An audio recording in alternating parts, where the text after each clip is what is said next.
Гиви Давидович, добрый день. Я рада вас приветствовать у нас в гостях. И большое спасибо, что вы так откликнулись трепетно и пришли ко мне на интервью. Я благодарю вас за приглашение. Было приятно находиться с вами в одном кадре. Спасибо. Немножко такое небольшое отступление хотелось бы сделать. Буквально вчера я и часть нашего коллектива присутствовали на спектакле под вашим началом. Ваша режиссерская работа. Спектакль называется «Газдановы». И вот я сейчас говорю, у меня прям мурашки, и не могу не сказать, лишь бы я не заплакала. В основе этого спектакля лежит история семьи, осетинской семьи, где все 7 сыновей пошли на войну. Это период Великой Отечественной войны, и, к сожалению, не вернулись. И, безусловно, что сама постановка и сама история не могла никого оставить равнодушными. Весь зал рыдал, буквально рыдал. Я думаю, что вы, сидя в зале, тоже это заметили. И, безусловно, если так резюмировать, конечно же, почему это так трогает? Потому что эта история наша общая, это история Советского Союза, всех народов, населяющих нашу на тот момент большую страну, и Абхазию не обошла стороной. Безусловно, тема войны, она для нас, для граждан нашей республики имеет такое особое значение. Это наша боль, потому что, как вы знаете, в новейшей истории нашей республики также была война, Отечественная война народа Абхазии, поэтому мы, наверное, особо трепетно к этому относимся с болью. Поэтому вам низкий поклон от жителей нашей республики, от всех тех, кто посмотрел спектакль. Я искренне всем советую. Я даже думаю, что я его с удовольствием буду пересматривать при возможности и, наверное, по-новому буду как-то открывать. Конечно, отдельная благодарность главной героине, народной артистке Республики Северная Осетия Алане, Жанна Агабуева. Эмоции как артистов, так и зрителей зашкаливали. И даже что мы приметили, когда вышли на поклон, было понимание того, что артисты не вышли из своей роли. Настолько это было проникновенно, настолько они проживали эту роль, что это все считывалось на их лицах, на их мимике, жестах. Большое вам спасибо. Спасибо вам большое. Ну а сейчас, если начинать уже наш более такой детальный диалог, хотелось бы, конечно, поблагодарить вас, что вы в очередной раз в нашей республике, вы уже неоднократно приезжали с гастролями. На сегодняшний момент, как вы оцениваете, на ваш взгляд, режиссера и актера ситуацию в стране относительно театрального искусства и той динамики, которая сейчас существует в стране? И, если можно, о тех спектаклях, которые вы привезли. Во-первых, я хочу поблагодарить зрителей, поприветствовать телезрителей, которые будут смотреть наше с вами интервью, нашу с вами беседу. Мне и вправду очень приятно находиться в этой прекрасной стране.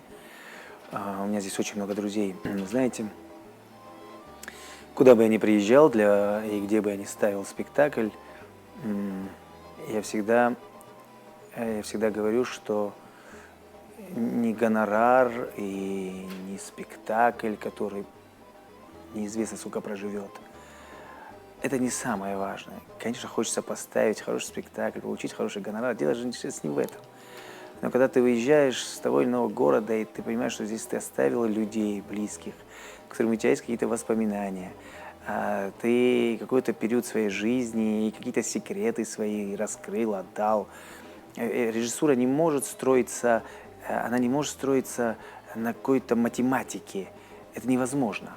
Режиссура строится на таком общении, где-то ты на ушко рассказываешь что-то свое, какую-то свою тайну. И он становится, на какое-то время он это знает, потом он забудет, это ему не нужно будет. Но на какое-то время он это знает.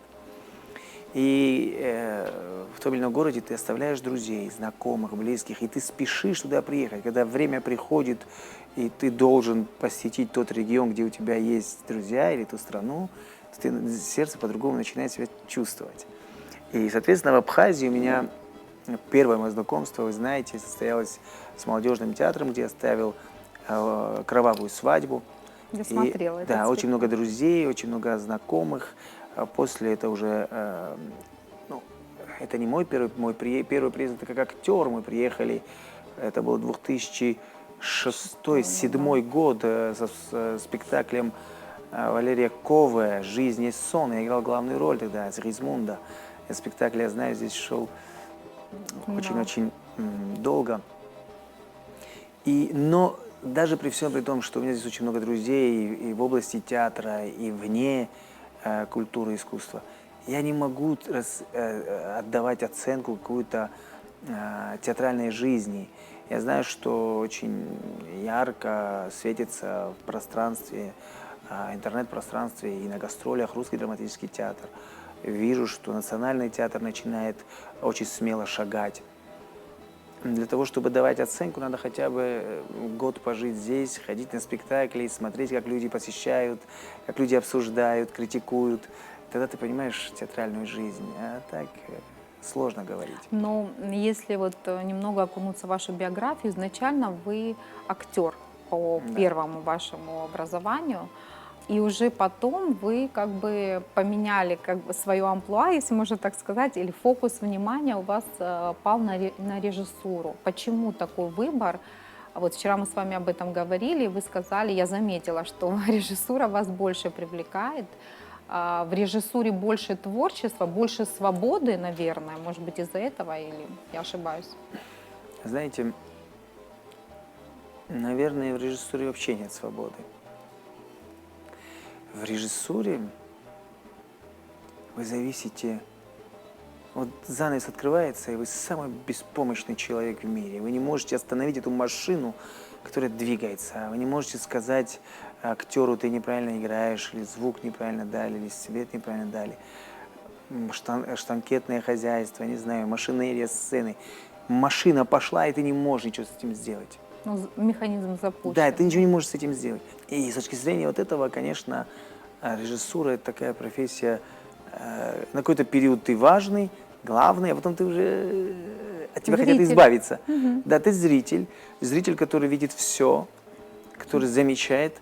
Вот вчера вы столько хороших слов сказали, вы вчера получали эмоции, а я переживал, я видел какие-то недочеты. Это вот тот глаз, который иногда мне мешает существовать. Но нет предела совершенства. Да. Я думаю, что вы как режиссер, а режиссер это тоже своего рода художник, все время будет искать какие-то моменты, которые хотелось бы исправить. Но это, я думаю, нормально совершенно. Мне мой педагог Михаил Захарович Левитин сказал: Гиви, перестань смотреть свои спектакли. И я потихоньку к этому прихожу. Я слишком молод, чтобы их не смотреть. Самокритично, видимо, да? Она говорит: перестань смотреть свои спектакли. И, наверное, это правда, это правильно. А что касается актерской, это моя первая профессия, которую я с удовольствием, какой-то отрезок моей жизни, были неплохие роли, неплохое А сейчас исполнение. не играете, да? Сейчас у меня один спектакль «Овод». Мы, по-моему, в прошлом году, позапрошлом или прошлом году были здесь с этим спектаклем. А так, одна 24-й. профессия помогает второй. Одна профессия помогает второй. Ну да, я думаю, что дополняет, видимо, Да, да. скорее всего. Вот вы вчера тоже как-то проговорили такой момент в нашей беседе, когда я присутствовала у вас на репетиции. Это был для меня тоже такой интересный опыт, потому что я не так часто бываю на таких, как бы скажем так, репетиционных моментах, но мне интересно все, что за. Я в вас заметила одну такое свойство, черту, если можно так сказать. Вы достаточно, не деспотичные, но очень строгие, как режиссер со своими коллегами, артистами. И, наверное, эта дисциплина все-таки во благо идет в плюс для того, чтобы актеры не расслаблялись, для того, чтобы они были все в тонусе. Скажите, вот все-таки насколько важен характер, проявления, да, силы, может быть, напора где-то со стороны режиссера по отношению к труппе, сам процесс, насколько он органичен? Мы за пределами театра. У нас есть старшее поколение, где там нету ты худрук или директор, есть старшие, и я веду себя как младший. А есть младшие,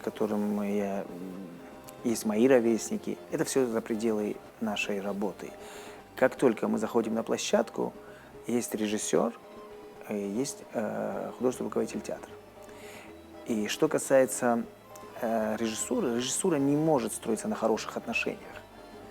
Спектакль не может выстроиться, и вы не поставите, и вы не сделаете свой мир, который видите только вы. Никогда актер не будет видеть тот мир, который вы изначально выстраиваете. Он может быть согласен, не согласен, молчаливо идти или не идти, возмущаться или не возмущаться. Но мир видит только режиссер, он его выстраивает. И чтобы этот мир выстроился, вам надо быть максимально собранным. И вы правильно сказали, это не диктатура какая-то, а требовательность, прежде всего, к себе. Я никогда не опаздываю на репетицию, стараюсь не опаздывать, если только по каким-то уже административным делам я не опоздаю. А так, из-за лени я никогда в жизни не опоздал на репетицию. И никогда не пришел неподготовленным к той или иной картине. И, конечно, это требую от актеров. Но на сегодняшний день труппа Осетинского театра, она настолько профессиональна, что только море, наверное, может их расслабить. И вчера мне пришлось им напомнить, что мы находимся на работе. Мы же только вышли с отпуска, и буквально 3-4 дня дома, и сразу едем опять Для них это отпуск. Мне пришлось просто напомнить, что мы работаем. И самое главное, это показать ведь спектакль, который мы вчера смотрели, спектакль Газдановой может поставить только Осетинский театр, больше никто. Принадлежность. Да, и играть его будем так, как играла Жанна Габуева, только мы, потому что мы ее чувствуем. Это наша история, и без вас мы не можем обойтись. Это общая история, но в контексте осетинской семьи. И, в общем, я могу сейчас запутаться в своих рассуждениях, так что останавливайте меня. Если поговорить о других спектаклях, которые вы привезли, вот немного раскройте тайну, да, вот сегодня будет премьера и завтра. Как-то замотивируйте наших граждан, чтобы они пришли, посмотрели ваши работы. Сегодня мы играем, на мой взгляд, самый красивый текст, который можно читать, Лермонтова. Это просто потрясающий демон. Даже когда вы читаете, вы находитесь, я не знаю, на каком небе от счастья, что человек мог такие обороты придумывать. Само произведение интересно. О спектакле мы пока говорить не будем, потому что спектакль вы должны посмотреть, и уже у каждого будет свое мнение. Но сама поэма о том, как добро дает возможность злу стать обратно добром, вернуться. Такой философский. Да. А может и не дает. Это право просто искушает добро, искушает зло. Он показывает, я тоже могу тебе послать того, за который ты можешь потерять голову. И эта фраза «хочу я с небом примириться, хочу любить, хочу вернуться». Это и есть, наверное, лозунг этого спектакля, когда мы можем некое, даже из всемогущего зла постараться какое-то время сделать добро, вернуть его. Все начиналось с хорошего, все зарождается с хорошего, потом что-то происходит с людьми, потом. Истоки всегда бывают хорошие. Ну и, в принципе, должно завершаться тоже на положительной ноте. А Отелло, спектакль Отелло, это будет послезавтра. Мы закрываем наши гастроли спектаклем Отелло. Это наше современное прочтение Отелло. Это Шекспир. И я думаю, что Джокер в руках — это что Шекспир. Шекспир собирает людей своим именем, названием пьесы, а там уже мы решаем, справился актер или режиссер, справился композитор или художник, справился там художник по свету. Ведь это не только работа режиссерская, это огромный коллектив работает. Огромная задача бывает перед композитором, перед сценографом, художником по костюму, художник по свету. И не менее ответственно, чем показывать демоны Газдановой, выходить с таким мировым именем Отелло. Надо еще быть по-хорошему наглым, чтобы заявить, что мы играем Отелло. Хотя Осетинский театр, он славится, и имя Осетинского, наш академический театр носит Владимира Тхапсаева. Это исполнитель роли Отелло. В Советском Союзе он входил в тройку лучших исполнителей. И вот мы спустя там 30-40 лет А вот решили... номинированы вы были на «Золотую маску». Мы номинированы были с «Королем Лиром». Да, ну вот об этом тоже бы хотелось немного поговорить, потому что это все-таки серьезная номинация. И вот как так сложилось, что в спектакль вышел на определенный такой... «Король Лир» удивительно как-то рождался, как-то каждый спектакль сам. Я вообще в этом убежден, что не режиссер выбирает время, когда что ставить, А время диктует. а сам материал говорит, вот сейчас надо меня ставить. Вот сам материал говорит, вот сейчас надо, он появляется в тот момент, когда он очень актуален. Ну, это, видимо, сквозь призму тех событий, которые окружают, да, Да. которые человек проживает, непосредственно режиссер. И, скорее всего, Да. на подсознании как-то может быть И еще. мне кажется, что вот именно Лир, он как-то сам появился, и приходит решение, как решить Лир. Мы Лир перевели в 90-е годы, развал Советского Союза, когда огромная большая страна за одну ночь была просто... распустили и сказали, живите долго и счастливо, и потом отовсюду гнали тех, кто подарил. Сложные Да. были времена. Да. И мы как-то рискнули подать заявку. Мы первое, что мы услышали, что заявка заинтересовала жюри, и они приедут к нам. К нам приезжали 4 то ли 5 раз, я уже точно не помню, смотреть спектакль. Мы 5 раз принимали «Золотую маску» жюри. И потом мы были номинированы в 4 номинациях. Это лучшая режиссура, лучший спектакль большой формы, мужская роль и женская роль. Мы получили за лучшую мужскую роль. И это огромный успех для театра, огромный успех для этого спектакля. Это одна из самых престижных фестивалей, номинаций. Когда ты получаешь за лучшую мужскую роль, это сегодня обладатель «Золотой маски» Илан Албегов будет играть в спектакле. И завтра он играет Ягу. Значит, востребовано Конечно, все-таки. конечно. Гиви Давидович, скажите, вот я, когда готовилась к интервью, погрузилась в материалы вашей биографии. У вас, меня впечатлила география ваших постановок. Это начинает с вашей республики, потом Республика Дагестан, Республики Северного Кавказа и даже Мариинка. И там 3 спектакля были поставлены вами.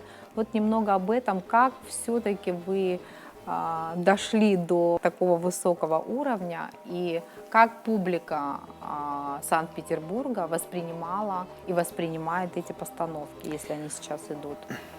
Честно сказать, я совершенно не считаю, что мы куда-то дошли. Хотя я сейчас без ложной Люди скромности, везде без ложной да, скромности да. говорю, Зрители. совершенно не считаю, что мы куда-то дошли. Это профессия, которую вот мы сейчас обсуждаем с вами, режиссуру, это профессия возраста все-таки. Профессия возраста. Сейчас все, что я ставлю, вот были спектакли, которые я поставил 3-4 года тому назад. Если бы мне дали возможность до них добраться, я просто все убрал бы. Я даже смотреть не могу, это что я делал. Не, ну мне кажется, Со временем меняется. Так что я очень надеюсь, что предложение о постановках будет все больше и больше. Сейчас планируется, и мы будем общаться. Есть 2 театра, которые приглашают. Просто надо определиться с материалом. И дай бог, в новом сезоне мы еще и порадуем другого зрителя совершенно. Но единственное, что скажу, нет ни одного спектакля, который бы сняли с репертуара уже столько лет, и все спектакли до сих пор актуальны, они идут, они в форме, мастерстве. Да, и по возможности, когда я бываю в том или ином городе, я захожу, смотрю спектакли и делаю какие-то корректировки, замечания. Знаете, вот что я вчера наблюдала и заметила тоже такую одну, наверное, вашу профессиональную черту, и она мне импонирует. То, что вы уделяете особое внимание деталям. И вот для меня это тоже важно, имеет значение. В принципе, мы все знаем, что из мелочей создается что-то, нечто такое, да, вот глобальное и, скажем так, емкое. Вот что для вас детали в постановке? Если, допустим, перечислить, это может быть и детали костюма, декораций, но что немаловажно, я так обращала внимание, что жестикуляция, мимика, вот какие-то мелкие, может быть, кому-то не совсем понятные вещи, но это все равно считывается, и это дополняет основную смысловую нагрузку произведения, как мне кажется. Вот немного об этом. Вы правильно меня ведете, и я вас благодарю за это. Это очень такие, наверное, свои секреты режиссера и, наверное, своей мастерской. Вот мастерская, допустим, моего педагога Михаила Захаровича Левитина, она именно состоит из каких-то мелочей, которые понимает, может быть, только режиссер сам, но эти мелочи, они всегда давят, они всегда в точку попадают. Это надо хорошо знать биологию и вообще поведение человека, да, в обществе, в том или ином. Нас учили замечать и определять человека, который пробегает мимо, он куда-то торопится, он опаздывает, убегает от кого-то или догоняет кого-то. Вы, если человек просто увидите, то вы поймете, что задача его, мозг дает команду, и тело выполняет, потому что он четко занят задачей. И когда ты даешь четкую задачу актеру, и он, понимает головой, сердце чувствует, аппарат начинает двигаться, то вся жестикуляция, вся мимика, которую вы говорите, все, что с актером происходит, превращается в большую правду. И вы начинаете верить.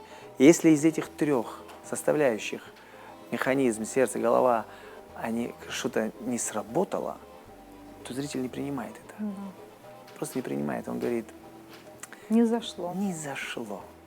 Да, согласна, абсолютно. Вот вчера я, пока присутствовала на репетиции, много для себя таких нюансов открыла, и мне это было интересно, потому что, понятное дело, сколько режиссеров, столько и постановок, но у каждого режиссера, видимо, свой почерк и свое какое-то понимание конечного результата. Хотя, быть может, каждый раз у вас меняется по настроению, по ситуации, от театра зависит, от местоположения. Вот в Абхазии немножко релакс какой-то, да, наверное, Да. Я вчера был очень расстроен, и что я сегодня чувствую, что...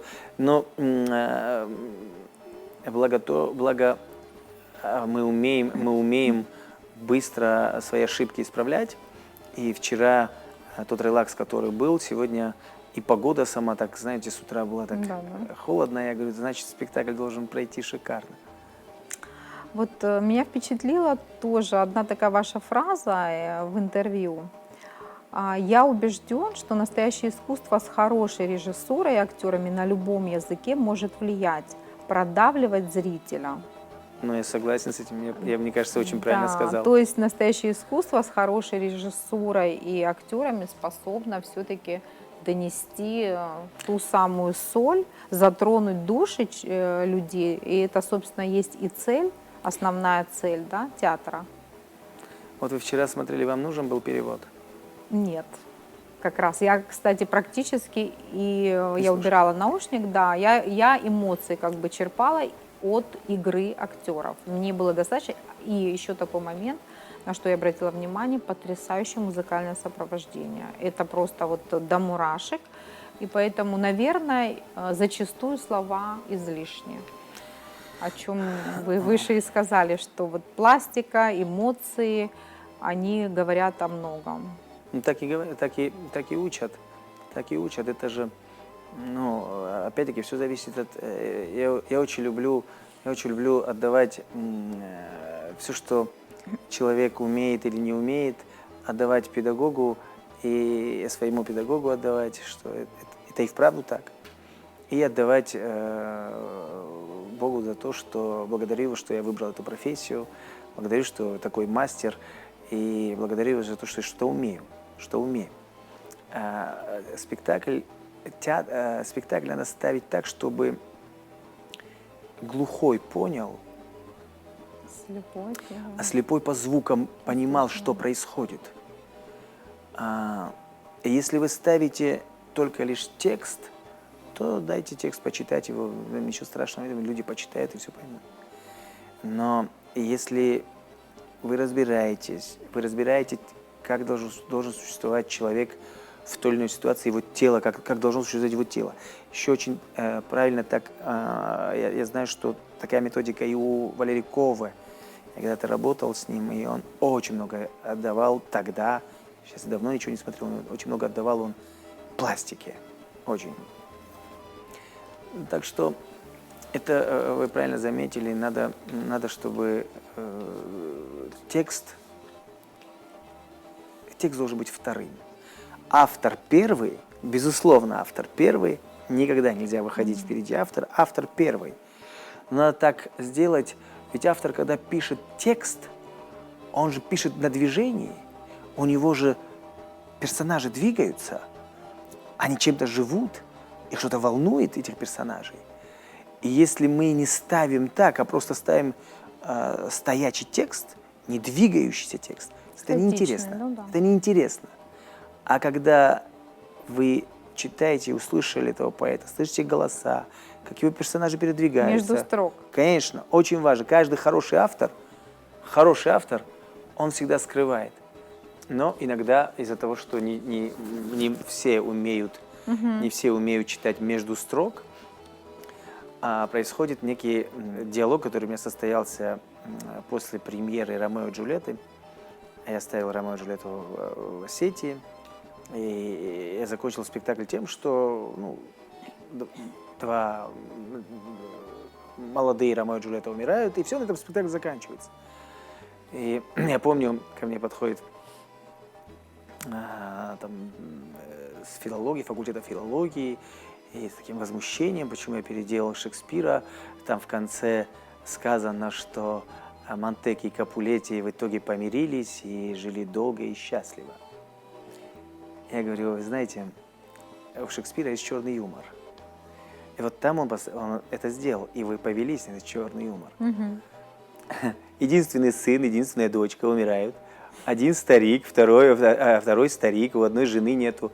И они жили долго и счастливо. О какой примирении может идти речи?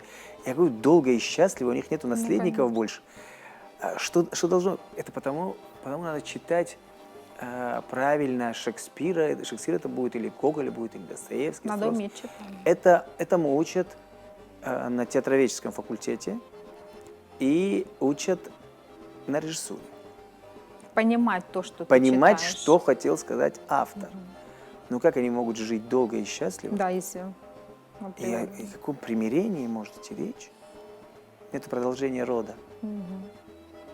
Вот Такой легкий сарказм. Да, он поиздевался. Опять же, возвращаясь к нашей беседе, потому что, собственно, на той вчерашней нашей беседе и основано это наше большое интервью.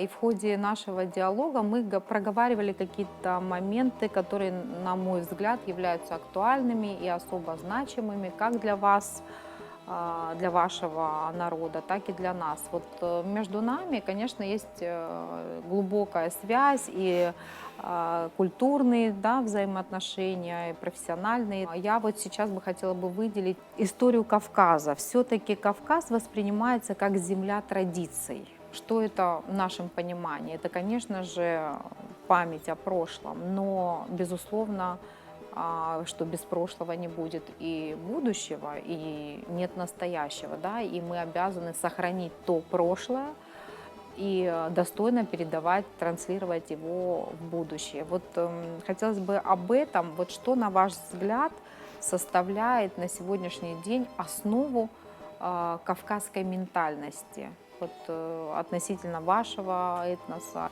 Вы знаете, это же воспитание. Вот, допустим, моя профессия, вроде бы такая профессия, где ты и свободен, и не свободен. Я вроде бы свободен, а когда я все равно приезжаю в тот или иной регион, я представляю Осетию. И если я делаю ту или иную картину, где вполне возможно, может быть, какие-то провокационные моменты, я понимаю, что я все-таки нутро мое, я не могу мыслить ни по-абхазски, не могу мыслить ни по-дагестански, и не могу мыслить ни по-русски, я мыслю по-осетински. И каждый мой шаг в воспитании своего сына, уважении старшим, в решении той или иной картины, я всегда исхожу из того, в каком обществе я вырос, и чему учил меня мой отец. Это все-таки отсылка к генетической памяти? Конечно, конечно. Вы знаете, вот иногда сидишь и заходит старший или заходит женщина, ты волей-неволей встаешь. Ты встаешь, ты приподнимаешься, даешь это уважение к традициям и к твоему прошлому. Сегодня, может быть, это даже никто не замечает, может быть, это никому не нужно. Но ты с этим кодом живешь, и от этого никуда не идешь. Конечно, есть то, что, допустим, сегодня, мне кажется, может быть, мешает жить, но и с этим можно существовать. А как театр, на ваш взгляд, может сохранить те или иные традиции? Знаете, есть театр, который создавал Станиславский, систему. Наряду с этим есть театр Кабуки, есть театр Дель Арте, есть Кавказский театр. Знаете, наверное, никем это еще и никто эту систему не создал, но у каждого, вот, допустим, у Кавказа есть своя манера существования, и традиции читаются. То есть мы не можем ставить спектакли, как, допустим, французы. Не потому, что качество будет хуже или мы будем лучше, нет. Мы по-другому. Восприятие другое. Конечно, мы по-другому. И это и не хорошо, и не плохо. Мы просто по-другому это делаем. И, наверное, когда-нибудь мы все придем к тому, что благодаря великому Станиславскому, Мейрхольду, Таирову и Вахтангову как-то это все совместить, и получится такой кавказский театр. И он уже есть. Вот вы сейчас посмотрите на Национальный театр Абхазии. Он существует в своей манере. Осетинский театр существует в своей манере. Чеченский театр, ингушский театр, лакский. Это как вы говорите по типу такого собирательного образа, да, если я правильно понимаю, что каждая культура может, кавказская культура может привнести что-то свое, и в итоге получится такой синтез кавказского театра, да, вот, состоящий из многих сегментов. Он уже есть, просто мы не издали книгу, мы не делаем научные работы. Мы вообще, мне кажется, чуть ленивый народ, и не хотим не писать, и ничего. Но по большому счету он есть. 90 лет Осетинскому театру. И, соответственно, мы двигаемся и создавали свой. Чуть-чуть младше абхазского государства. Да, чуть младше. Выходя как бы из этой темы, следующий вопрос, который мы вчера тоже как-то косвенно коснулись, это все-таки то, что объединяет наши народы, это эпические сказания и, собственно, нардский эпос. Вот как вы видите в своей деятельности, быть может, вы уже как-то в голове своей представляли тот или иной спектакль, основываясь на вот этих сказаниях, на своде нардского эпоса и вообще в целом, как коснуться этой темы? Насколько вам интересно и имеет ли смысл в нынешних реалиях? Вы знаете, вы вчера, когда мы с вами это обсуждали, я волей-неволей об этом начал задумываться. И, наверное, к этому надо приступить, это сделать. Потому что если не мы, то никто. Это никто, это наш эпос. Наследие. Нет, я не задумывался об этом. Может быть, Может быть, потому что это реально сложно. Это как канатоходец должен пройти режиссер, и канатоходец должен пройти актер, композитор, не упасть в некую сказку, а пройтись какой-то притче, может быть, как-то это сделать, чтобы сегодня это можно было смотреть. Вы понимаете, времена же меняются, и люди изменились. Вот я ребенок 80-х, да, и я помню, какие фильмы нам давали смотреть тогда, что мы смотрели. Если вы сейчас включите фильмы 80-х, и вот то, что мы в кинотеатры смотрели, ходили, тех главных героев, которые мы восхищались, вы сегодня не посмотрите ни один фильм. Вы не посмотрите ни один фильм. Ну, кроме Советского Союза, кроме «Иронию судьбы». Ну, какие-то культовые, это вели. да. Я говорю о тех других зарубежных фильмах, которые, ну, возьмем индийский продакшн. Ну, мы же не будем с вами смотреть. Это невозможно просто. А были времена, когда мы были просто залипали и смотрели. Сегодня вы не посмотрите ни один из них этих фильмов. Ну, нет глубины, вы про это, да? Да? Времена изменились.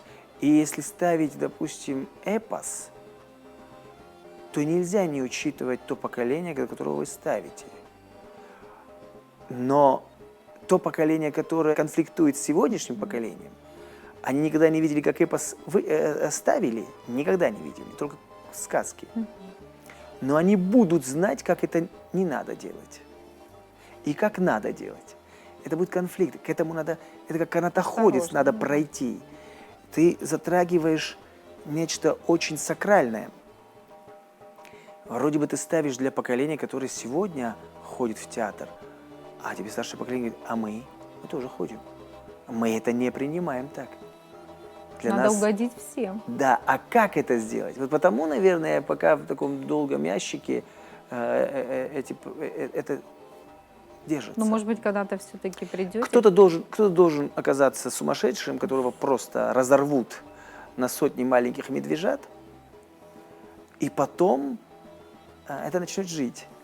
Кто-то должен пожертвовать. Вчера мы также затрагивали тему кино и театра, что это совершенно разные субстанции, их нельзя сравнивать, и что театр — это своего рода как бы возможность создать однажды первое впечатление хорошо. Второго варианта создать первое впечатление хорошо не бывает. И вы также сказали, что театр — это живой организм. Я хотела бы у вас уточнить такой момент. А какой же все-таки тот главный нерв, который заставляет жить театр и затрагивать души зрителей? Вот что в основе лежит, то зерно, одним словом? Вы знаете, я помню, когда мы поступили на факультет, я сейчас вернусь к вашему вопросу, я чуть развернуто скажу, и появился интернет, и говорили, все, в театр никто ходить не будет, театр умирает. Телевидение появилось, театр умирает. Был момент. Потом интернет, театр умирает. Сегодня телевизор никто не смотрит. Поверьте мне, телевизор не смотрят люди. Там 200 с чем-то каналов, и никто не хочет смотреть ничего, максимум новости. Ну, канал «Культура», я не знаю, спорт, может быть. А в общем, какой бум, когда телевизор каналы появились, такого же нету сейчас. И с интернетом будет то же самое. Чем дальше, тем театр будет на круги своя вернемся. Я вам скажу, театр никогда не уходил в тень. Просто люди — это те, которые... Театр как игрушка, которую на секунду отложили. И начали играть другой игрушкой, телевидением, интернетом. Но эта игрушка, она очень дорогая. Любимая. Она будет... Вот чем дальше, мы будем скучать по искренним чувствам людей, по общению. Вот вчера мы занавес никогда не открываем, у нас всегда занавес открыт. Вот вчера спектакль начался, у этой героини не было права на ошибку. Ну, то, что она беседовала с вами, она рассказывала жизнь Тасо Ваниевой. В течение 1:20 идет спектакль, она вам рассказала ее историю. И вы вместе, вы вместе с ней плакали и рыдали. Это есть общение. Этого мало сегодня. Очень мало. Люди не умеют. Знаете, раньше мы детей загоняли домой, а сейчас выгоняем на улицу. Да. Вот напротив сидит мой сын, он уже час от телефона не отлипает. А я столько говорю, он меня не слышит.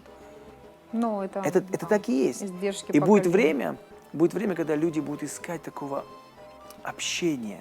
Это будет только театр давать. Ну да, театр именно то место, где единение душ, интересов, ну и людей. Люди в общаются, том вы числе, понимаете? да, живое общение. Вот у нас, допустим, за последнее время в театре и зритель довольно-таки очень много ходит.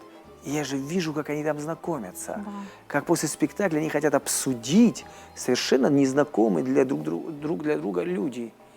Это было Кому-то раньше. надо высказаться, кому-то Да. хочется поделиться там своими впечатлениями. И вообще, в принципе, какого-то контакта. Я думаю, что, скорее всего, вот это человеческое сближение, оно как раз и побуждает. Поскольку мы с вами общаемся, Да. мы взахлеб с вами сегодня Да, общаемся. и вчера. так Да, же, вот да. общаемся. Я понимаю, что такого общения у людей мало сейчас. Достаточно. Раньше наши двери мы с вами не закрывали. Двери были открыты, сосед мог Соседи. зайти. И если дома у него не было хлеба, он мог свободно зайти и попросить у вас хлеб. Или даже не попросить. Или даже не да? попросить, да. Сегодня это как минимум будет нагло, Мгм. а как максимум вызовите полицию. Все просто пошло не так, как-то не так, как-то души не осталось. Вот опять же, мне, конечно же, не хватает времени и вчера, и сегодня, и у вас такой жесткий график, но вот если отбросить все ваши регалии, все ваши номинации, скажем так, какой в жизни Гиви Вальес? Какой Гививали? Только честно. Ой, я не знаю, это, наверное, надо спросить мою маму. Наверное, и она меня знает очень хорошо, какой я. Может быть, Вы импативный человек? не знаю, я не могу ответить. Я знаю одно, что я очень дорожу близкими, очень дорожу близкими. Я дорожу друзьями, дорожу и люблю благодарить за все, что у меня есть. И чем старше я становлюсь, тем моя благодарность за то, что у меня есть, она становится больше и больше. Я за каждый шаг, за каждую возможность, которую мне дает Боженька, я его благодарю. И благодарю не просто словами, а искренне. Я чувствую свою душу, как я это говорю. Я благодарю за родителей, за семью, за друзей, за театр, за то, если- что я сижу здесь с вами сейчас рядом. А если бы не театр, какую бы профессию вы выбрали? Знаете, «бы» не бывает. У человека «бы» не бывает. Человек рождается уже с дорогой. И эта дорога его приводит туда, куда он должен прийти. И что бы вы ни делали, как бы вы ни убегали, сколько раз бы замуж не выходили, вы все равно придете к тому человеку, которому должен был быть рядом. Ну, такой спорный вообще вопрос. Мне кажется, человек не выбирает свою судьбу. Мне кажется, не Вы выбирает. считаете, что судьбу невозможно изменить? Мне кажется, нет. Мне кажется, нет. Вы что-то фаталист? нарушите. Скорее всего. Вы что-то нарушите. Вы идете, наверное, вот это я вам скажу, и для меня будет, я буду ясен. Я считаю, что каждый человек на земле, находясь там или на той должности, или занимая той профессией, другой профессией, он исполняет чью-то волю. Он тут просто, Боженька сказал, я сам не спущусь на землю, ты будешь там, и ты сделаешь вот это. И когда ты это сделаешь, я тебя заберу. И от человека зависит, он быстро это делает или долго делает. Кто-то оказывается чуть хитрее, долго делает, долго живет. А кто-то быстро и уходит. Но главное, каждый человек с какой-то миссией приходит. С плохой или хорошей, нейтральной или... приходит. Что для вас Бог в профессии и Бог в жизни? Бог – это вселенная моя. Я очень верующий человек. И чем дальше, тем больше. Вы часто обращаетесь к Богу? Очень часто. У меня есть за что его благодарить. Я боюсь когда-то не поблагодарить Бога. Он полностью живет в моем сердце. Такой вопрос, Гиви Давидович. Вот вчера зал был практически полон, хотя это был воскресный день, и, как вы знаете, в любой Кавказской республике это день, когда все уезжают из города, много всяких мероприятий различных, увеселительных. Но, тем не менее, было много людей. И позади меня сидел посол, осетинская диаспора в нашей стране. Вот какие-то взаимосвязи у вас, лично у вас, либо у ваших близких, они на сегодняшний день существуют? И вообще в целом, вот взаимоотношения между республиками? Вы знаете, может быть, я как-то не осведомлен, но мы здесь не первый, не второй. Сюда театр часто приезжает. При мне приехали мы 2 раза, а так театр часто приезжал. И я приезжал в качестве актера тоже. И я не знаю, чтобы как-то диаспора. Наверное, нету человека, который бы их объединил. И я желаю здесь наш близкий друг осетин Казбек Хубулов женат на прекрасной девушке, она абхазка, Рита. И я знаю, что у него есть в планах это. И, наверное, это надо сделать. Но есть же потребность. Вот, конечно. на ваш Вот мы сейчас, огромная делегация находится от осетинского. Я вчера где-то говорил, что мы послы осетинского народа. Мы сюда приехали, и если будет диаспора, то, конечно, нам будет легче. Будет кому встречать, с кем общаться. В каждом регионе есть своя диаспора. А в Абхазии у нас очень теплые, тесные и исторические отношения. И я думаю, что давно это назрело, чтобы здесь появился человек, который возглавит диаспору и объединит тех осетин, которые здесь находятся. Вот вчера от вас прозвучал такой посыл, который меня тоже тронул до глубины души, потому что вы проявили инициативу поучаствовать 26 августа в церемонии возложения в Парке Славы, где покоятся наши погибшие, наши герои, не только абхазы, а все те, кто принимал участие в боевых действиях Отечественной войны народа Абхазии. И для меня это было особенно ценно. Я хотела бы услышать от вас, что для вас значит эта дата, 26 августа 2008 года, День признания независимости Республики Абхазия и Южной Осетии? Если бы мы сейчас были дома, то в этот день мы были бы в Южной Осетии, да? У нас один с вами день, один праздник. И здесь, на этой земле, очень много осетин, Хубулов, Валера, Арпаджиев, и очень много ребят, когда вот проезжают там на скале фамилии Алборовы, Джиоевы, я вижу. Если осетинский театр находится в этот период здесь, то и осетинским братьям нашим, которых нету, которые здесь за свободу воевали, и абхазским нашим братьям, мы эту дань отдадим. И с большим удовольствием мы будем рядом с вами в этот день. Я думаю, что если бы абхазский театр был в Южной Осетии, они бы то же самое сделали. Согласна. Можно много говорить. Я думаю, скорее всего, у вас есть какие-то планы относительно абхазского театра. Быть может, уже обсуждаются какие-то предложения относительно ваших постановок в стенах Абхазского драматического театра имени Самсона Чанба. Можно немного коротко об этом? В перспективе что-то намечается? Что может увидеть наш зритель? Белла, я скажу так. Пока не буду ничего говорить. Хорошо, ладно, вернемся позже к этому вопросу. Да. Ну и в завершении, если вот подытожить, да, вот напоследок хочется вернуться к вашим словам. Цитирую: «Прошлое – факт, Настоящее – подарок, будущее в руках Бога.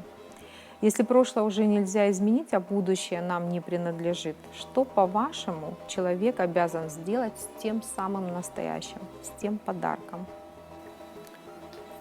Человек должен просто жить. Вы знаете, Белла, вот я иногда задумываюсь, для чего жизнь дана?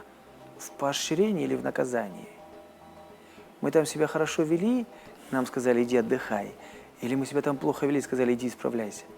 Я не могу понять, в поощрении или в наказании.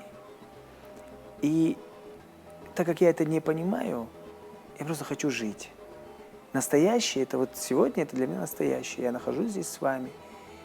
Строить планы, я столько раз строил планы на завтра. И так, если бы вы знали, какие у меня планы были на это лето, просто космические планы. И в итоге Боженька сам все распределил. И он от чего-то убрал. Он сказал, не надо тебе это сейчас не надо. Я это так воспринимаю. Я не говорю так, что как это у меня не получилось, хотя это тоже бывает внутри, я человек все-таки. Настоящее, Воля Всевышнего? да, настоящее, это просто живите, просыпайтесь, говорите друг другу, что как вы любите, обнимите ребенка вашего, там, сделайте вкусный кофе, выпейте, и дальше идем по дорожке, которая вам неизвестна. Вы за естественность. Конечно, вообще неизвестно, что будет. Вот я сейчас с вами сижу, я не знаю, что будет через минуту, 2, 3. Это же интересно, когда ты каждый раз читаешь новую главу, переворачивая новый лист, и вы читаете свою жизнь. Если бы вы заранее все знали, то это неинтересно. Совершенно. Вы когда один раз проходите компьютерную игру, полностью прошли ее, второй раз уже не хочется ее проходить, вы знаете все там. Банально. Да. А так просто жить. Я так не умею. Я сейчас просто говорю, как бы, наверное, я хотел. Я так не умею. Если я этому научусь, Вы будете абсолютно счастливы? я буду счастлив. Если я каждое утро просыпаюсь и не буду думать о том, что что-то мне мешает жить, ой, Господи, надо вот это сделать, то сделать. Я просто проснулся, обнял свою семью, выпил чашку кофе и оделся, там, надушился и пошел. И просто пошел. И все, что в жизни происходит, ты это принимаешь.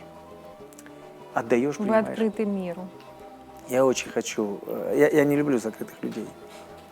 Я не люблю закрытых людей. Мне некомфортно с ними. Спасибо. Я думаю, на этом мы закончим. Именно на этом эпизоде мы закончим наш диалог. Пусть это останется здесь и сейчас, в нашем настоящем. Спасибо вам. Спасибо. Спасибо.